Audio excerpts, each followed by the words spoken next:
আসসালামু আলাইকুম। আলু ডিমের খুবই সহজ একটি রেসিপি আজকে আপনাদেরকে তৈরি করে দেখাবো। তো চলুন শুরু করা যাক। এখানে আমি ডিম সিদ্ধ করে নিয়েছি, আলু আর কিছু মশলা বেটে নিয়েছি। এবারে আমি ডিমগুলো আর আলুগুলোকে একটু লবণ আর হলুদ দিয়ে ভালোভাবে মাখিয়ে নিব। প্রথমে ডিমগুলোকে ভালোভাবে হাত দিয়ে মাখিয়ে নিচ্ছি, তারপরে আলুগুলোকে একইভাবে মেখে নিব।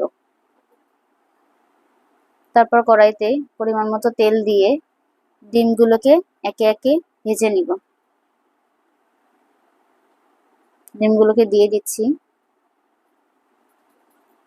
একটু নেড়ে চেড়ে ভালোভাবে লালচে করে ভেজে নিতে হবে। এবারে ডিমগুলোকে উঠিয়ে নিব। এরপর যে আলুগুলো মাখিয়ে রেখেছিলাম সেগুলোকে দিয়ে ভালোভাবে নেড়ে চেড়ে লালচে করে ভেজে নিব। তো ব্যাস, আলুগুলো ভাজা হয়ে গেছে, উঠিয়ে নিচ্ছি। অন্য একটি কড়াইতে পরিমাণ মতো তেল দিয়ে যে বেটে রাখা মশলাগুলো সেগুলোকে দিয়ে দিব।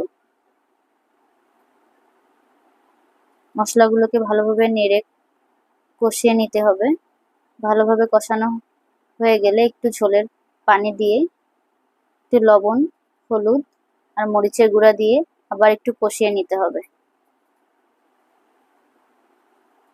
কষানো হয়ে গেলে যে আলুগুলোকে ভেজে রেখেছিলাম সেগুলো দিয়ে আরেকটু ভালোভাবে নেড়েচেড়ে কষিয়ে নিব। এরপরে ঝোলের পানিটা দিয়ে যে ডিমগুলো ভেজে রেখেছিলাম সেগুলোকে দিয়ে দিব। ঢাকনা দিয়ে কিছুক্ষণ অপেক্ষা করব। তো ব্যাস, খুব সহজেই তৈরি হয়ে গেল আমাদের আলু ডিমের রেসিপি। এই ভিডিওটি যদি ভালো লেগে থাকে তো অবশ্যই আমার চ্যানেলটি সাবস্ক্রাইব করবেন এন্ড ভিডিওতে একটি লাইক দিয়ে যাবেন। আল্লাহ হাফেজ।